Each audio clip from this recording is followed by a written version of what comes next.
Main target है, तो आज हमको करने जो है ना ये हेड डाल लेना इंटीग्रेशन। देखो बहुत सारे इंटीग्रेशन है, ठीक है। अपन ने इंटीग्रेशन को अलग अलग मेथड वाले में डिवाइड कर रखा है, ठीक है। आपके एनसीईआरटी में भी डिवाइड कर रखा है, तो आपके एनसीईआरटी में भी ये लिखा है इंटीग्रेशन। इंटीग्रेशन लिख लेना आप, integration by partial fraction, integration by partial fraction, integration by partial fraction. ये है हेडिंग आज के अपने। इसी टॉपिक पे अपन क्वेश्चन करेंगे, जितने भी करेंगे सारे इसी पे करेंगे, ठीक है। इंटीग्रेशन बाय पार्शियल फ्रैक्शन, ठीक है। तो इसमें सेट कुछ फिक्स्ड हैं, उसी टाइप के आपको क्वेश्चन एग्जाम में मिलने वाले हैं, फिक्स्ड हैं, इसी टाइप के आपको क्वेश्चन मिलेंगे। कैसे, तो देख लेना आप। अच्छा, आपको डायरेक्ट क्वेश्चन करा दूं या थोड़ा सा बता दूं पहले उसके बारे में? बता दूं, चलो। आपको जो क्वेश्चन मिलेंगे वो किस टाइप के मिलेंगे, यहाँ पे देखो। आपको जो क्वेश्चन मिलेंगे वो किस टाइप के मिलेंगे। यहाँ पर हो सकता है आपको कुछ एक इक्वेशन लिखी हुई लाइक एक्स प्लस ई, समझना भी, नोट मत करना, बस समझना। यहाँ पे हो सकता है आपको इक्वेशन लिखा हो एक्स प्लस ए, और यहाँ पर ऐसा लिखा हो X plus B into x plus C. या तो आपको क्वेश्चन इस फॉर्मेट में मिल जाएगा और ये डीएक्स, ठीक है, इस फॉर्मेट में मिल जाएगा आपको क्वेश्चन। या फिर आपको क्वेश्चन मिल सकता है X plus A upon x plus B का whole square into x plus C. इस फॉर्मेट में आपको क्वेश्चन मिल सकता है, ठीक है। 4 या 5 फॉर्मेट होते हैं।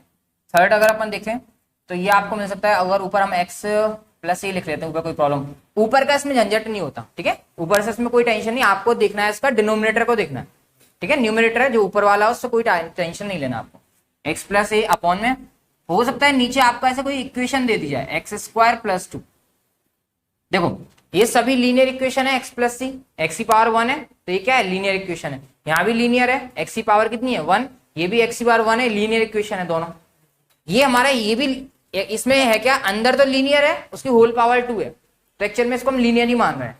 बट ये हमारा क्या हो जाएगा, क्वाड्रेटिक हो जाएगा। ये क्या कहलाएगा हमारा, क्वाड्रेटिक। क्यों, क्योंकि इसमें एक्स की पावर कितना आ गया है, 2 आ गया, ठीक है ना। क्वाड्रेटिक इस टाइप की इक्वेशन आई, तो कैसे करना है उसको अपन देखेंगे। इसको हम जब एक्सपेंड करेंगे, जब सेकंड वाला ये वाला ना, जब हम इसको एक्सपेंड करेंगे तो ये क्वाड्रेटिक इक्वेशन बनेगा, ठीक है ना। बट अभी हम क्या करेंगे, इसके हम इजीली फैक्टर कर सकते हैं, ठीक है ना, इसलिए हम इसको क्वाड्रेटिक मान नहीं रहे। अगर हम इसके फैक्टर नहीं कर पाए, मान लो ऐसी कोई इक्वेशन आ गई जिसके हम फैक्टर नहीं कर पाते, तो हम उसको क्वाड्रेटिक की तरह सॉल्व करेंगे।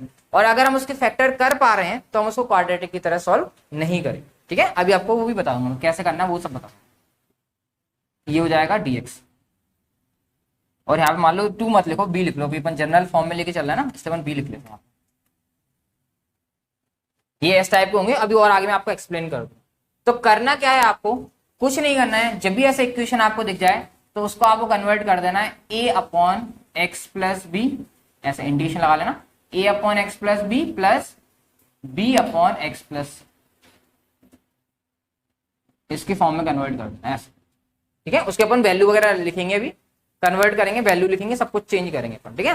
तो मतलब क्या करा अपन ने, सिंपल दोनों को सेपरेट कर दिया और उनके ऊपर कोई अपन ने कांस्टेंट लिख दिया। ए और बी क्या है, यहाँ पे कांस्टेंट है। क्वेश्चन में हम उनकी वैल्यू भी फाइंड करेंगे, कैसे करेंगे वो मैं आपको बताऊंगा। लेकिन देखो इसमें क्या था, सिंपल सिंपल थे, पावर 1 1 थी, तुमने ऐसे कर दिया। इसमें क्या आ गया, पावर 2 आ गया है, तो इसको हम थोड़े अलग तरीके से करेंगे। इसको हम कैसे करेंगे, A upon x plus B, power 2 है तो पहले इसको एक बार लिख लिया हमने, ठीक है। अब प्लस में B upon x plus B का होल स्क्वायर, अगली बार में उसकी हमें पावर 2 लिखनी पड़ेगी, जो है जितनी पावर होगी ना। अच्छा, ये अगर 3 होता, इसकी पावर कितनी होती, 3 होती, तो हम क्या लिखते, एक्स प्लस बी लिखते, पहले एक्स प्लस बी का स्क्वायर लिखते, फिर लिखते प्लस सी अपॉन एक्स प्लस बी की पावर 3। मतलब हमें जो ही पावर होती है ना उसको 1 2 ऐसे अलग अलग करते जाना, पार्ट में डिवाइड करते जाना। क्यों करते हैं ऐसा हम इसलिए करते हैं क्योंकि जब हम इसका एलसीएम लेंगे, जब इसका हम एलसीएम लेंगे, तो अगर हम सिंपल से एक्स प्लस बी लिखते हैं दोनों साइड, तो उसका एलसीएम क्या आएगा, एक्स प्लस बी आएगा। लेकिन अगर हम एक साइड एक्स प्लस बी का होल स्क्वायर लिखेंगे तो इसका एलसीएम यही आएगा, सेम, ठीक है ना। इसलिए हमको ऐसे लिखना पड़ेगा। और प्लस में अगला टर्म बचा है कौन सा, एक्स प्लस सी वाला, तो सी अपॉन एक्स प्लस, तो एक्स प्लस बी का होल स्क्वायर, यहाँ पे लिखते हैं एक्स प्लस बी की पावर 3, तीनों लिखनी पड़ेगी, पूरा लिखना पड़ेगा, क्योंकि हम एलसीएम लेते हैं ना। अगर हम इसका एलसीएम लेते हैं, अगर ऐसा एक्स प्लस बी और 1 अपॉन एक्स प्लस बी की पावर 2, तो इसका एलसीएम हमारे पास सिर्फ 1/x प्लस बी की पावर 2 आएगा, लेकिन हमें कितना चाहिए, हमें क्यूब चाहिए, इसलिए हमें यहाँ पे प्लस क्यूब वाला टर्म भी ऐड करना पड़ेगा। तो ये ऐसे करेंगे आप तो गलत हो जाएगा। अभी क्वेश्चन करेंगे तो वो ज्यादा क्लियर होगा, है ना, बस थोड़ा सा आइडिया लेके चलना। इसका करेंगे, आप देखो ये वाला तो क्या होगा, इसके फैक्टर्स हो गए, तो हमने इसको ऐसे लिख दिया। अब इस वाले को देखो एक्स स्क्वायर प्लस बी, इसके कोई फैक्टर कर पाएंगे क्या अपन, नहीं कर पाएंगे, तो ये क्या बन गई, अपनी क्वाड्रेटिक इक्वेशन बन गई, है ना। तो इसके लिए अपन कैसे करेंगे, तो उसके लिए समझना, जब अपने पास क्वाड्रेटिक इक्वेशन आ जाता है तो उसको अपन ऐसे लिखेंगे, ऊपर ऊपर ध्यान देना, ए एक्स प्लस बी अपॉन में जो क्वाड्रेटिक इक्वेशन है वो, और ये वाला तो क्वाड्रेटिक इक्वेशन नहीं है तो लीनियर है, तो लीनियर है तो ये सिंपल सा सी अपॉन एक्स प्लस सी। समझ में आया क्या अंतर है, यहां पर इसके फैक्टर्स हो गए थे इसलिए हमको अलग अलग लिख दिया था हमने। यहां पर एक्स स्क्वायर प्लस बी के हम फैक्टर नहीं कर पा रहे, तो हमने क्या करा, ऊपर ध्यान रखना, इसमें तो सिंपल ए बी था, लेकिन यहां पे देखो क्या करा हमने, ए एक्स प्लस बी लिखना पड़ेगा, इसी फॉर्मेट में लिखना पड़ेगा, ठीक है। फॉर्मेट समझ में आया, इसको आप नोट करना बाद में, इसके लिए आप एक पेज छोड़ देना, बाद में नोट कराऊंगा, पहले क्वेश्चन करो तो उससे ज्यादा समझ में आएगा, ठीक है। तो पहला जो क्वेश्चन आपके एनसीईआरटी कहाँ गई, पहला क्वेश्चन लिख रहा हूं, पहला क्वेश्चन ना मेथड की तरह होता है, इसलिए इसको अच्छे से समझने की कोशिश करना, ठीक है। हाँ, x upon x plus 1 into x plus 2 चल रहा है, क्यों मैं आ रहा हूं तो वे चेंज तो नहीं हो रहा है, जूम इन जूम आउट तो नहीं हो रहा है, अब तो जूम इन जूम आउट तो नहीं हो रहा है, ब्लर तो नहीं हो रहा। एक्सरसाइज है आपकी, पहले तो एक्सरसाइज का नाम डालो, एक्सरसाइज 7.5 होगी मेरे ख्याल से, हाँ एक्सरसाइज 7.5 लिखो, एक्सरसाइज 7.5, ठीक है। पहला क्वेश्चन, ठीक है, क्या है पहला क्वेश्चन, अपन ने माना है I equal to integration x upon x plus 1 into x plus 2, x upon x plus 1 into x plus 2। अपन आराम से क्वेश्चन करेंगे समझ के, तसल्ली से, चेक कर लो क्वेश्चन यही है कि नहीं है, नहीं तो पता चले फिर आपको सर गलत आंसर आ रहा है। 7.1 एक्चुअल में करा चुका हूँ, है ना, तो मैं फिर से करा दूंगा अलग से, ठीक है। इनको भी यहाँ पे कर रहा, integration of x upon x plus 1 into x plus 2 into x, ठीक है, ये क्वेश्चन है। अब हम देखते हैं ये जो है हमारी कौन सी मेथड से मैच कर रहा है, तो आप देखो पहली वाली से कर रहे हैं, देखो नीचे इंडिविजुअल लिखे, है ना, तो उसको हम किस तरीके से लिखना है, तो अब समझना हम सॉल्व करना कैसे, अब अपन को सॉल्व कैसे करना है। I equal to I for integration equal to ये मान लिया हमने, अब हम इसको सॉल्व करते हैं, यहाँ पे लिखना इंटीग्रेशन, अभी आप 2 मिनट के लिए इंटीग्रेशन भूल जाओ, ठीक है, आपको सिर्फ अंदर की चीज लिखनी है, तो क्या अंदर x upon x plus 1 into x plus 2, ये लिखा आपने, इज इक्वल टू, क्या बोला था हमने आपको, इंडिविजुअल अलग अलग कर दो और उनके ऊपर कोई 2 कांस्टेंट लिख दो, ए और बी, तो ऐसे ही आप क्या करोगे, इन दोनों को अलग अलग कर दोगे और ऊपर एक कांस्टेंट लिख दोगे, ए अपॉन एक्स प्लस 1 और plus B upon x plus 2। देखो सेम वही मेथड से कर रहा हूं मैं।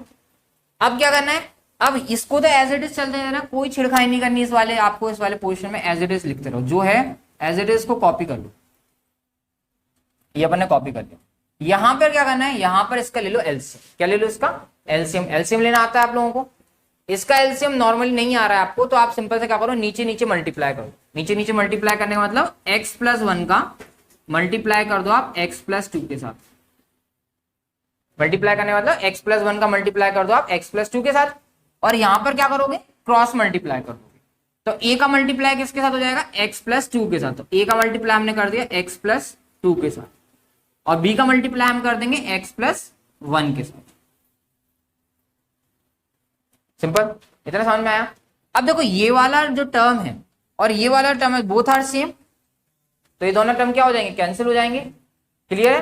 तो क्या बचा हमारे पास, यहां से सिर्फ ऊपर से सिर्फ x बचा, तो यहां से बचा हमारे पास x इक्वल टू, यहां से क्या बचा, ये पूरा टर्म बचा है, तो क्या है लिखा है a into x plus 2 plus B into x plus 1, clear इतना।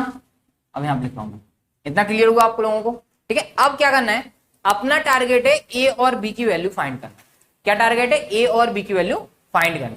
तो ए और बी की वैल्यू फाइंड करने के आपके पास 2 तरीके होते हैं, दोनों तरीके में बता दूंगा, पहले वाला तरीका करते हैं। आपको दिख रहा है ए का मल्टीप्लाई होगा अंदर, यहाँ पे आपको दिख रहा है बी का मल्टीप्लाई होगा अंदर, होगा कि नहीं होगा, तो आप क्या लिखोगे, यहाँ तो एक्स था तो एक्स को एज इट इज लिखा आपने, इसका मल्टीप्लाई अंदर कर दो, तो a का मल्टीप्लाई x से करोगे तो क्या हो जाएगा ax हो जाएगा, a का मल्टीप्लाई 2 से करोगे तो क्या हो जाएगा प्लस का 2a, प्लस b का मल्टीप्लाई x से करोगे तो क्या हो जाएगा bx, और b का 1 से करोगे तो b हो जाएगा।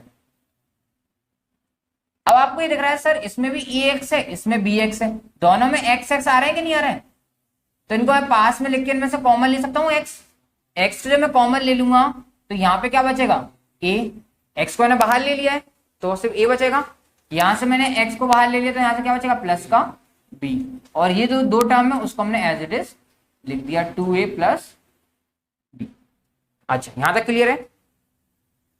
चलो अब देखो यहां पे आपको दिख रहा है x है और यहां पे आपको x के साथ क्या दिख रहा है a प्लस b दिख रहा है, दिख रहा है कि नहीं दिख रहा है, तो यहां पर x के साथ इधर कुछ दिख रहा है क्या आपको, नहीं है, नहीं होने का मतलब यहाँ पे 1 है, क्या है यहाँ पे, जैसे मैं लिखूं 1 इंटू 2 तो क्या आ जाता है 2 आ जाता है।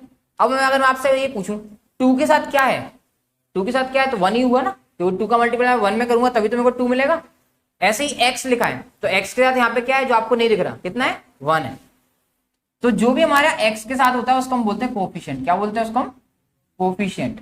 तो हम कंपेयर करेंगे कोफिशिएंट, कंपेयर दी कोफिशिएंट, कंपेयर दी कोफिशिएंट। पहला क्वेश्चन है इसलिए मैं आराम से समझा रहा हूं, समझ लेना ठीक है, ये क्वेश्चन आपके एग्जाम में आने के चांसेस रहते हैं। कंपेयर दी कोफिशिएंट, यहां पर x के साथ कितना कोफिशिएंट है 1, समझ में आ गया 1 कैसे था, तो यहाँ पे मैंने लिख दिया 1 इक्वल टू, यहां पर x के साथ क्या है a प्लस b है तो यहाँ पे मैं लिख देता हूं a प्लस b। क्लियर, इतना समझ आ गया कैसे लिखा मैंने इक्वेशन। अब देखो इसको मैंने डाल दिया इक्वेशन नंबर 1, ठीक है। चलो अब देखो इस वाले टर्म में x है क्या, इन दोनों में x है क्या, नहीं है।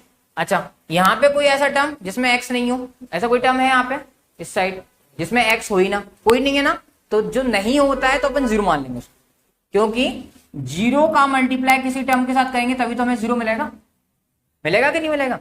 तो यहां पर है 2a plus B is equal to 0, 2a plus B equal to 0, equation number 2 आ गई। ये दोनों इक्वेशन समझ में आएंगे कैसे लिखा मैंने, दूसरा मेथड भी बता दूंगा जो आपको सही लगे वो आप लगा, 2a plus B equal to 0। तो यहां से किसी एक की वैल्यू निकाल लेते हैं, किसकी वैल्यू निकाल लें, बी की वैल्यू निकाल लें, तो b इक्वल टू 2a उधर जाएगा तो काय का हो जाएगा, तो b इक्वल टू आ जाएगा माइनस का 2a आ जाएगा, b equal to minus 2a। अब b इक्वल टू माइनस 2 में इसके अंदर पुट कर देता हूं, क्या हो गया रुद्र, जैसे पानी दे दो इन तो पता चल बेहोश हो जाए, बिना पानी। b इक्वल टू माइनस 2 हम इक्वेशन नंबर 1 के अंदर पुट कर देते हैं, कहां पुट कर रहे हैं इक्वेशन नंबर, क्या हो गया है पीछे रखा है, b इक्वल टू 2 हम इक्वेशन नंबर 1 में पुट कर देते हैं, तो क्या आ जाएगा देखो इक्वेशन नंबर 1 में पुट करेंगे तो 1 इक्वल टू a को तो a लिखेंगे अपन, b की जगह रख देंगे माइनस का 2a, कौन है क्यों हाँ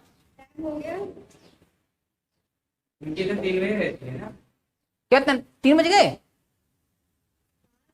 पागल हो क्या, अभी मैंने क्लास स्टार्ट करी है, 3 कहां से बज गए, हाँ यहाँ क्लास स्टार्ट नहीं हो पाई और ये 3 बजे 1.5 घंटे हो गए। 1 इक्वल टू कितना आ जाएगा माइनस का ए आ जाएगा, बताओ फोकस करो, a माइनस 2 माइनस हो जाएगा, थोड़ा सा लेंथी है क्वेश्चन है लेकिन इसलिए आपको 4 मार्क्स मिलते हैं। तो a इक्वल टू आ जाएगा -1, a इक्वल टू कितना आ गया, बस आप ऑलमोस्ट सारा क्वेश्चन खत्म हो गया। a इक्वल टू -1 आप इसके अंदर पुट कर दोगे तो b इक्वल टू कितना आ जाएगा, प्लस का 2 नहीं आएगा, -3 कैसा आ रहा है, a की वैल्यू -1 है ना, तो मल्टीप्लाई कर रहे हैं अपन -2 का, हाँ -2 का -1 से मल्टीप्लाई करेंगे तो b की वैल्यू कितनी आ जाएगी प्लस का 2, -2 इंटू -1 तो 2। बस अब कुछ नहीं करना आपको, a और b की वैल्यू आपको यहाँ पुट कर देना और आपका इंटीग्रेशन हो जाएगा, ठीक है। कैसे, तो देखो यहाँ पे तो आप लिखोगे देयरफॉर x, हाँ ये क्वेश्चन लेंथी है इसलिए इसके मार्क्स आपको थोड़े ज्यादा मिलेंगे, बट क्वेश्चन का जो मेथड है इसमें आपको एक्स्ट्रा दिमाग नहीं लगाना, मेथड सिम फिक्स है कि ये आएगा तो ऐसे ही करना है। पहले वाले क्वेश्चन में क्या करना पड़ता था, दिमाग लगाना पड़ता था, किसको टी माने किसको टी नहीं माने, तो प्रॉब्लम थे है ना। हाँ तो इसको अपन ने क्या मान लिया था, इसको अपन ने ए अपॉन माना था ना, पहले तो मैं इसको यहाँ से गायब करूं, क्या माना था अपन ने, ए अपॉन एक्स प्लस 1, यहाँ फोकस करो बाद में पी लेना पानी वगैरह।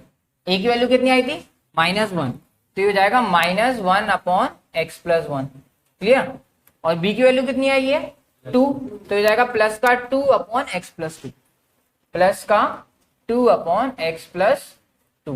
बस आपको इसका इंटीग्रेशन करना है तो आप इंटीग्रेशन का साइन लगा दो, ये इंटीग्रेशन साइन सांप आ गया यहाँ पे, x upon x plus 1 into x plus 2 dx, dx लिखना मत भूलना, इंटीग्रेशन में हमको लिखना हो। इसका करेंगे तो माइनस 1 अपॉन एक्स प्लस 1, ये मतलब माइनस मैंने बाहर ले लिया, ये इंटीग्रेशन आपको पता है प्लस पे क्या हो जाता है, अलग अलग हो जाता है, इसका अलग से इंटीग्रेशन, इसका अलग इंटीग्रेशन, तो ये हो गया प्लस। अब देखो ये आपको दिख रहा है क्या है, 2 है, x तो नहीं है ना, तो ये कहां जाएगा, इंटीग्रेशन के बाहर। अगर ये x होता तो बाहर नहीं आता, तो ये हो जाएगा 1 अपॉन एक्स प्लस 2 dx। और 1 अपॉन एक्स का इंटीग्रेशन क्या होता है, 1 अपॉन एक्स का इंटीग्रेशन होता है log x, ये फॉर्मूला है, यहां मैं लिख देता हूं, integration of 1 upon x dx होता है हमारे पास log x। तो ये हो जाएगा माइनस 1 अपॉन एक्स प्लस 1, तो माइनस का साइन तो एज इट इज रहा, माइनस का माइनस लगा दिया हमने, और ये हो गया log, जो भी अपॉन में होता है, अपॉन में क्या है x प्लस 1 है तो log x plus 1, clear. Plus 2 था तो 2 का 2 लिखा रहने दिया, ये भी वही बन रहा है, देखो 1 अपॉन एक्स, इस पूरे को अपन ने क्या माना है, x माना है, तो ये हो जाएगा log x प्लस 2, ये हो गया हमारा आंसर। और प्लस में c हम कांस्टेंट के लिए लिखते हैं और कोई इसका इतना औचित्य नहीं होता। समझ में आया होगा मेरे ख्याल से, पहला क्वेश्चन है। हाँ बोलो। हाँ तो ये इसके क्वेश्चन तो यही है ना कि इंटीग्रेशन इसका करना है, तो आंसर इंटीग्रेशन फॉर्म में तो देंगे, इंटीग्रेशन इक्वल्स टू है इसका इंटीग्रेशन, इसको आप आई मान लो तो आई इक्वल टू, ये आंसर हो गया आपका। ठीक है, चलो इसको नोट करो और मेरे को बताओ कहाँ पे आपको समझ में नहीं है, नोट करो उसको। चलो सेकंड क्वेश्चन देखो, सेकंड क्वेश्चन अपन आई मान के चलना, ठीक है, आई इक्वल टू इंटीग्रेशन दे रखा है 1 अपॉन एक्स स्क्वायर माइनस 9, ये दे रखा है dx, 1 upon x square minus 9 dx, clear. अब आप देखो पहले तो अपन ने ये दिमाग लगाते हैं डायरेक्ट जो अपन ने पढ़ा है अभी तक, अपन ने ये पढ़ा है, ये इनमें से कोई सा भी कंसेप्ट बन रहा है क्या, ये तो बन नहीं रहा क्योंकि पावर 2 आ रही है, एक्स स्क्वायर माइनस 9 क्या लिखा है, एक्स स्क्वायर माइनस 9, तो ये तो अपनी लग नहीं रही, ये भी नहीं लग रही, थर्ड वाली लग रही है, तो थर्ड वाले में एक्स स्क्वायर प्लस बी। लेकिन मैंने आपको दो चीज बताई थी, इसमें और इसमें अंतर है। क्या अंतर है, ये भी क्वाड्रेटिक है, ये भी क्वाड्रेटिक है, लेकिन इसके हम फैक्टर्स नहीं कर पा रहे हैं, इसके हम यहाँ पे फैक्टर्स कर पा रहे थे। तो आप पहले ये दिमाग लगाया करो, क्या मैं एक्स स्क्वायर माइनस 9 के फैक्टर कर पाऊंगा या नहीं। तो ये हमारे पास एक्स स्क्वायर माइनस 9, इसके आप फैक्टर्स कर पाओगे या नहीं कर पाओगे, नहीं कर पाओगे। अरे वाह, कैसे आ गए आप 12th में। तो अपन करते हैं 1 अपॉन एक्स स्क्वायर माइनस 9, इसमें अपन इसको ऐसे लिख सकते हैं क्या, देखो 1 अपॉन एक्स का स्क्वायर माइनस 9 किसी का स्क्वायर होता है क्या, 3 का स्क्वायर होता है, ये हो जाएगा एक्स स्क्वायर माइनस 3 का स्क्वायर। अब आपको समझ में आ गया क्या लग जाएगा, फॉर्मूला लग जाएगा कौन सा, ए स्क्वायर माइनस बी स्क्वायर। ए स्क्वायर माइनस बी स्क्वायर का फॉर्मूला पढ़ रखा है अपन ने, क्या होता है ए प्लस बी और ए माइनस बी, तो ये हो जाएगा 1 अपॉन एक्स प्लस 3 और इंटू एक्स माइनस 3। अब देखो तो हमने इसको कन्वर्ट कर दिया इसमें, अब इसको देखना, अब अपना टारगेट ये हो गया, अब हमको ये मिल चुका है, तो अब इसको देखो और मेरे को बताओ कौन सा लगना चाहिए, लग जाएगा पहला वाला। हाँ तो अपने पास वही हो गया ना, ए प्लस बी माइनस बी आ गया, प्लस देखो एक्स प्लस 3 एक्स माइनस 3 आ गया, इस चीज को अपन ने कन्वर्ट कर दिया इस फॉर्म में। नहीं प्लस माइनस चल जाएगा, प्लस माइनस का टेंशन नहीं, बस मेथड है वो, ये देखना अपन को पावर कितनी होनी चाहिए, तो यहाँ पे एक्स स्क्वायर 1 आ गई और वहां भी एक्स स्क्वायर 1 थी, तो कंसेप्ट लग गया हमारा। तो बस अब इसको अपन सॉल्व कर देंगे, तो पैसे लिखेंगे देयरफॉर क्या लिखेंगे, अब अपना टारगेट ये हो गया, therefore X plus 3 into X minus 3 equal to क्या मान लेंगे अपन, दोनों को सेपरेट कर देते हैं, अलग अलग कर देते हैं और ऊपर अपन ए और बी लिख देते हैं, तो ये आ जाएगा पहला वाला ए अपॉन, हाँ बोलते जाओ, plus B upon X minus, फिर क्या करते अपन, इसके बाद अपन ने क्या करता है एलसीएम लिया था, तो यहां तो इसको एज इट इज लिखना है अपन को, तो 1 upon x plus 3 into X minus 3 as it is रखेंगे अपन, यहां पर अपन ले लेंगे इन दोनों का एलसीएम, तो वो हमारे पास आ जाएगा x plus 3 into X minus 3, और मैंने आपको एलसीएम में बताया था नीचे का मल्टीप्लाई फिर क्या करना है क्रॉस मल्टीप्लाई, तो इसका ऐसे मल्टीप्लाई मतलब ए का मल्टीप्लाई करोगे एक्स माइनस 3 से, प्लस बी का मल्टीप्लाई एक्स प्लस 3 से। फिर क्या बोला था हमने, ये देखो कट जाएगा तो यहां से क्या बचेगा, तो यहां से आ गया मेरे पास 1 इक्वल टू, यहां से ये वाला टर्म आ गया a into X minus 3 plus b into x plus 3 आ गया। इसके बाद अपन ने क्या करा था, इनका मल्टीप्लाई करा था, फिर कोफिशिएंट को कंपेयर किया था। ठीक है, मैंने आपको बताया था इस स्टेज पे आके कि हमारे पास दो मेथड होती हैं। एक तो मेथड मैंने पहले बताया, अब यहाँ पे दूसरी वाली मेथड बता दूं, इजी वाली मेथड भी बताऊं। चल दूसरी वाली मेथड देखो, अपनों को टारगेट क्या है, अपना टारगेट है ए की वैल्यू निकालना, बी की वैल्यू निकालना, यही टारगेट है। अच्छा पहले एक काम करते हैं, कुछ ऐसा मुझे बताओ, ऐसी कोई वैल्यू बताओ जिससे ए 0 हो जाए, ए क्या हो जाए, 0 हो जाए। ए 0 कब होगा, जब ए के साथ जो मल्टीप्लाई वाला टर्म है वो क्या हो जाए, 0, क्योंकि मैं किसी में भी 0 का मल्टीप्लाई करूंगा मुझे आंसर क्या मिलेगा, 0। तो x इक्वल टू क्या रख दूं यहाँ पर कि ये a 0 हो जाए, x इक्वल टू 3 रख दूं। कैसे, देखो इसमें थोड़ा दिमाग लगाना, उसमें नॉर्मल था, इसमें दिमाग लगाना पड़ेगा आपको। फिर से समझो क्या बोल रहा हूं मैं, मेरे को a को 0 बनाना है, क्या बनाना है, a को 0। अब बोलो सर a को 0 क्यों बनाना, b को बना लो, तो आप बना सकते हो, कोई प्रॉब्लम नहीं है, किसी एक को पकड़ लो, चाहे b को चाहे a को। a को 0 बनाना है तो मुझे ये वाले टर्म पे फोकस करो, क्या लिखा है x माइनस 3, ये टर्म है, इसको 0 कब बनेगा, ये 0 कब बन जाएगा, जब मैं x के क्या पुट कर दूं, 3। क्यों, 3 माइनस 3 कितना हो जाएगा, हो जाएगा। तो इसका मतलब मुझे x इक्वल टू क्या पुट करना है, 3। डिसाइड कर लिया x इक्वल टू 3 पुट करना है, तो बस इसमें आप x इक्वल टू 3 पुट कर दो, तो लिख दो पुट x इक्वल टू 3। अब देखो इस साइड तो x है नहीं है, तो यहां पुट मत करना, जो है वो लिखा है 1 इक्वल टू, ये तो समझ में आ गया हमको 0 बन जाएगा, है ना। 3 माइनस 3 0, तो इसको लिखने की अब जरूरत है नहीं, तो लिखना पड़ता, उसकी जगह हम 3 रख देते, यहाँ पे नहीं है इसलिए नहीं रख रहे हैं। अब यहाँ तो है, तो यहाँ पर x क्या लिखेंगे हम, 3, और प्लस में क्या है 3, तो 3 प्लस 3 6 हो जाएगा। बताओ x है 3, 3 प्लस 3 6, 6 इंटू बी है, तो ये आ जाएगा 6b आ जाएगा। तो b इक्वल टू कितना आ गया, 1 अपॉन, आ गया डायरेक्ट b की वैल्यू, डायरेक्ट निकल गया वैल्यू वैल्यू। अब एक काम करते हैं, अपन ने a को 0 किया तो b मिला, अब एक काम करते हैं b को 0 करते हैं, किसको 0 करते हैं, b को। b की वैल्यू आप डायरेक्ट भी पुट कर सकते हो, कोई प्रॉब्लम नहीं है, अगर आप चाहो मैं b की वैल्यू डायरेक्ट इसके अंदर पुट कर दूं तब भी आपका आंसर आ जाएगा, कोई प्रॉब्लम नहीं होगी इसको। ठीक है, ओके चलो, या तो दूसरे तरीके से करो कि अगर मेरे को b को 0 बनाना है तो x इक्वल टू क्या रखना पड़ेगा, -3 रखना पड़ेगा, -3 प्लस 3 क्या हो जाता है 0, है ना। तो हम यहाँ पुट कर देते हैं, पुट x इक्वल टू -3। तो यहाँ तो है नहीं x, तो यहाँ तो 1 था, इसलिए 1 इक्वल टू, ये दूसरा मेथड बता रहा हूँ ना आपको, a को a लिखा हमने। अब देखो यहाँ पे -3 और -3, -3 कितना हो जाएगा, -6 हो जाएगा। -3 और -3 माइनस माइनस क्या होता है, प्लस होता है, बट साइन आता है बड़े वाले का, तो हो जाएगा -6, मतलब ये हो जाएगा 1 इक्वल टू -6a। तो a इक्वल टू कितना आ जाएगा, -1 अपॉन 6। ये जो 6 था कहाँ चला जाएगा, डिवाइड में चला जाएगा, मल्टीप्लाई में था तो यहाँ जाके डिवाइड में, तो -1 अपॉन 6 आगे ए और बी की वैल्यू अब तो को पता है, क्या पता है, ए और बी की वैल्यू यहाँ पुट करेंगे, इंटीग्रेशन करेंगे, अपना आंसर आ जाएगा। तो लिखेंगे अपन therefore 1 upon x minus 3 x plus 3। अच्छा इसमें एक चीज याद रखना, जो जिसके साथ है उसी के साथ उसकी दोस्ती कराना। अगर ए आपने x प्लस 3 के साथ लिखा है तो ए को x प्लस 3 के साथ ही लिखना। पता चले यहाँ तो आपने सॉल्व कर दिया a अपॉन एक्स प्लस 3, जब आप आंसर लिख रहे हो तो आपने लिख दिया a अपॉन एक्स माइनस 3, तो वो गड़बड़ हो जाएगा। ठीक है ना, जहां है जैसा है वैसे रखना।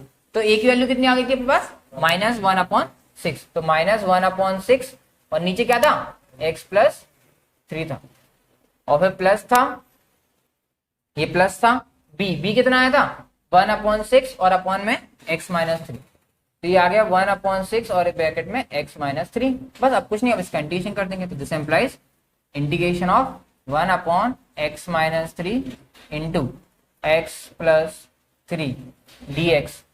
ये तो था क्वेश्चन, एक था क्वेश्चन, इसको मैंने x स्क्वायर माइनस 9 लिख देंगे, अभी आ गया अपन।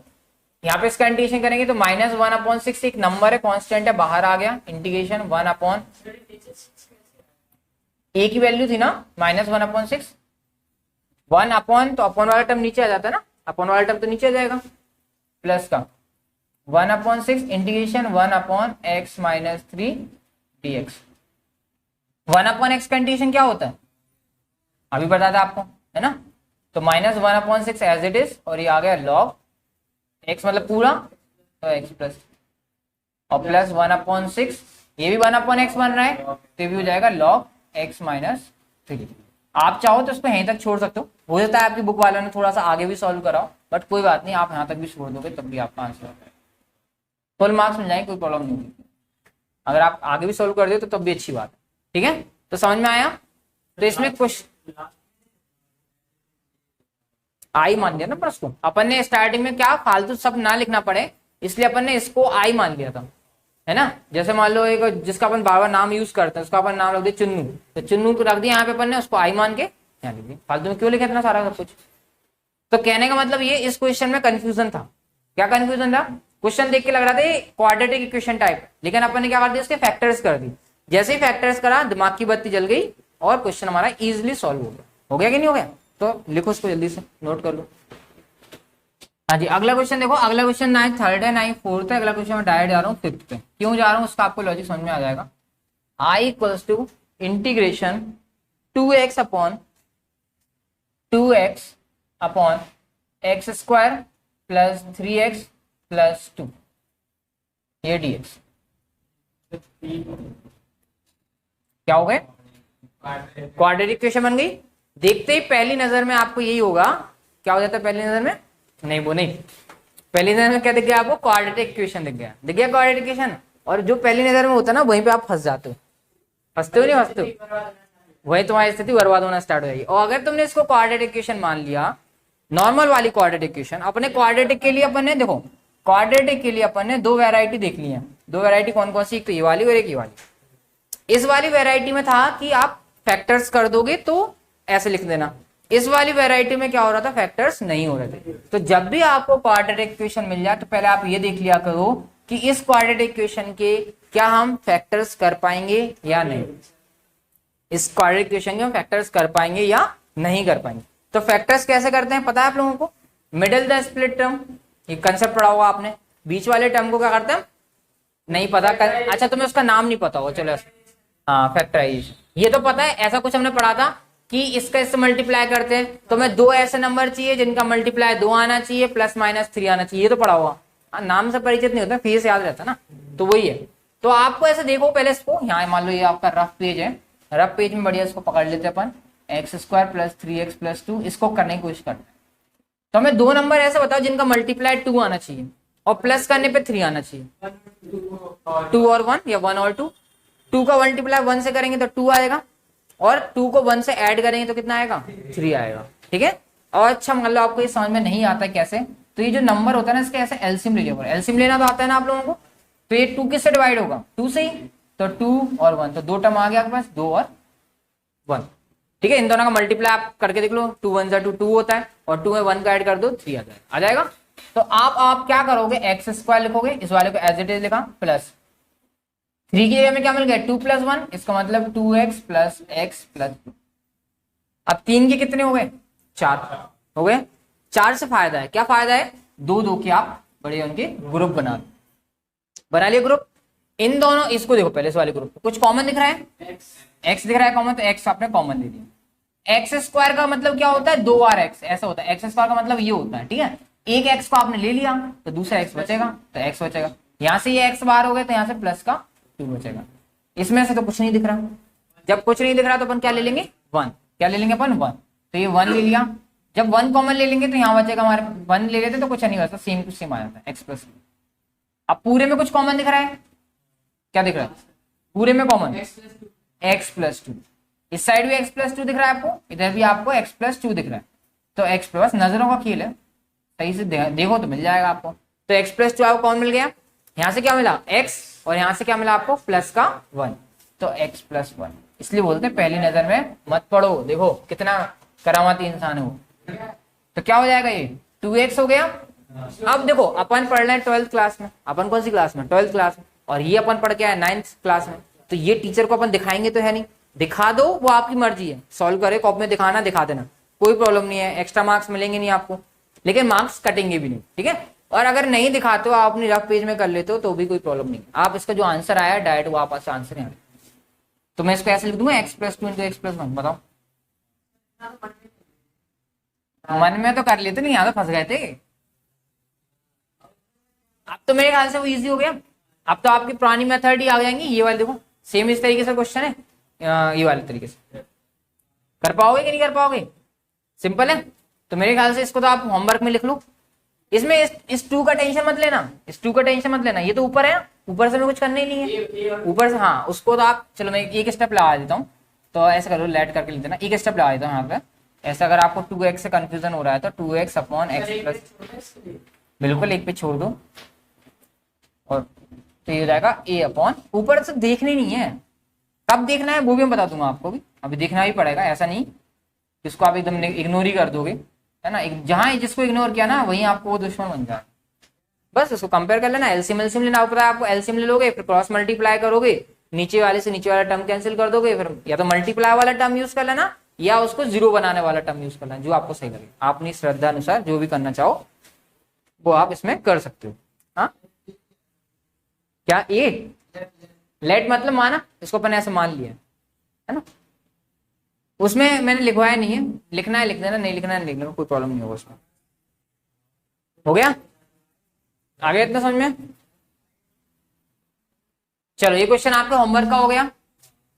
तो अब अपन ने पहला करा था, दूसरा करा था, डायरेक्ट 5 पे आ गए थे, तो तीसरा और चौथा अपन ने गायब कर दिया, क्या हो गया? हाँ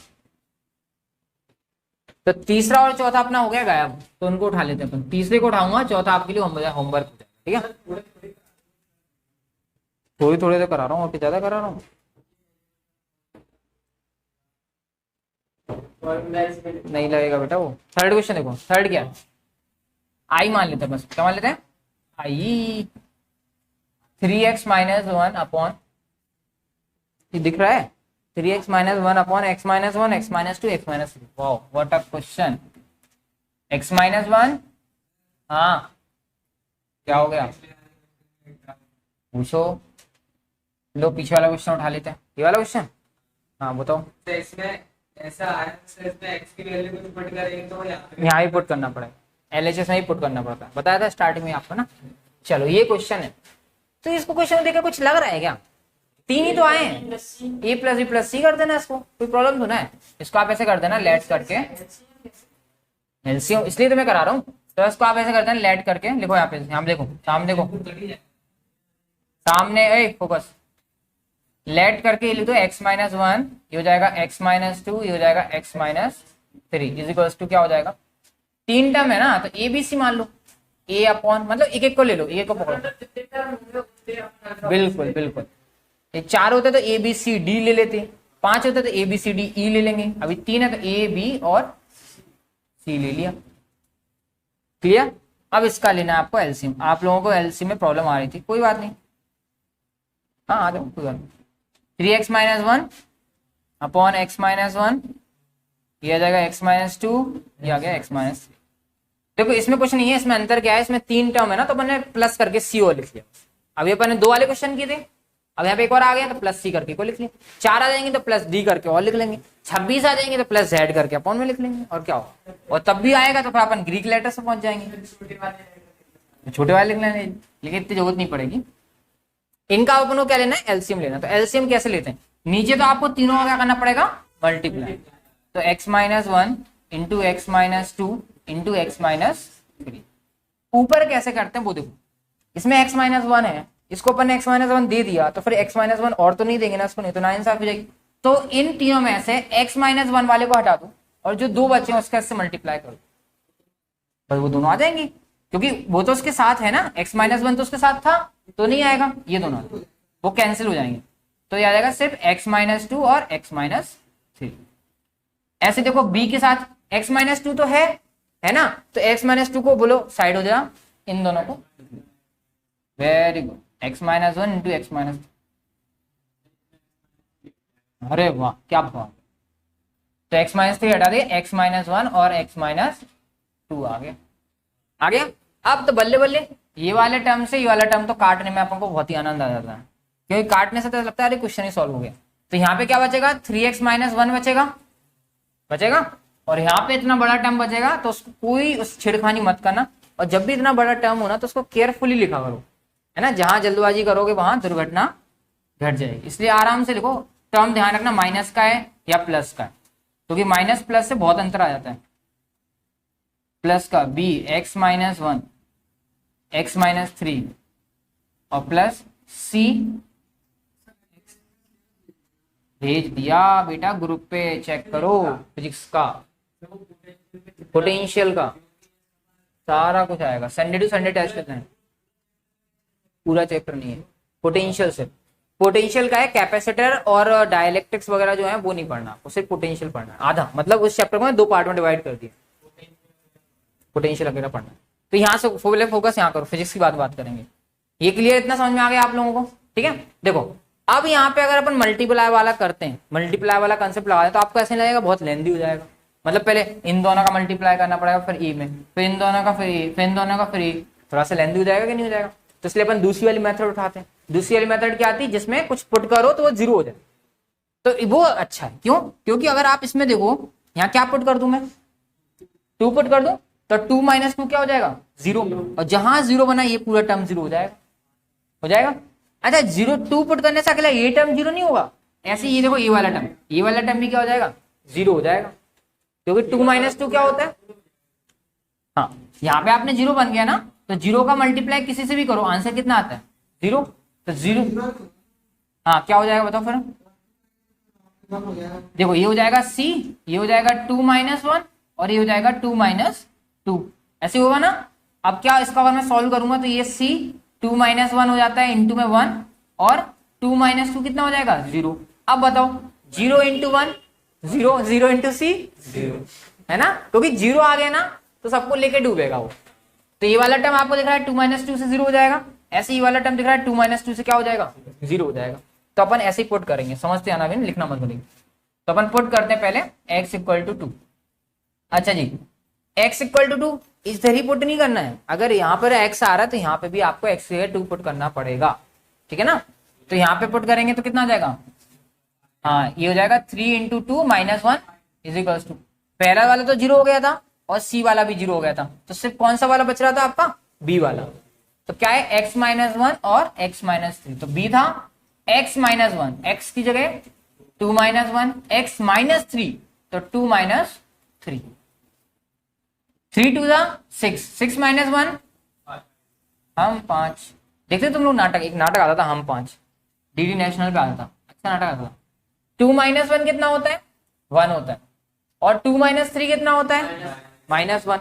ये तो पता है ना माइनस 1 कब आएगा, प्लस 1 क्या आएगा, क्योंकि 3 बड़ा है ना इसलिए माइनस 1 आ गया। तो कितना आ जाएगा आंसर बताओ, b इंटू 1 इंटू माइनस 1 हो जाएगा माइनस का b, तो b इक्वल टू हो जाएगा माइनस का 5। ये माइनस हो चला जाएगा तो प्लस का नहीं होगा, है ना, याद रखना टर्म प्लस का होता है बट नॉर्मली माइनस का 5 ही रहेगा। तो b इक्वल टू कितना आ गया, 5 आ गया। चलो फिर आते हैं उसी इक्वेशन पे, ये वाली इक्वेशन पे। अभी हमने x इक्वल टू 2 रखा था, अब हम एक काम करते हैं ये वाले पे आते हैं, x इक्वल टू क्या रख देते हैं 3, तो क्या होगा उससे, x इक्वल टू 3 से ये वाला टर्म 0 हो जाएगा, हो जाएगा। ऐसे यहाँ देखो x इक्वल टू 3 यहाँ रखेंगे तो ये वाला टर्म भी 0 हो जाएगा, हो जाएगा, लेकिन c वाला नहीं होगा, तो समय c की वैल्यू मिल जाएगी। तो हम रख देते हैं पुट x इक्वल टू 3, लिख दो पुट x इक्वल टू 3। तो यहाँ क्या था 3x माइनस 1, इसका मतलब 3 into 3 minus 1 is equal to, a वाला टर्म 0 हो गया, b वाला टर्म 0 हो जाएगा, c वाला टर्म बचेगा। c वाला टर्म क्या है देख लो यहाँ पे क्या लिखा है, x minus 1 into X minus 2, तो x माइनस 1 मतलब 3 माइनस 1 इंटू 3 माइनस 2, क्योंकि x माइनस 2 था।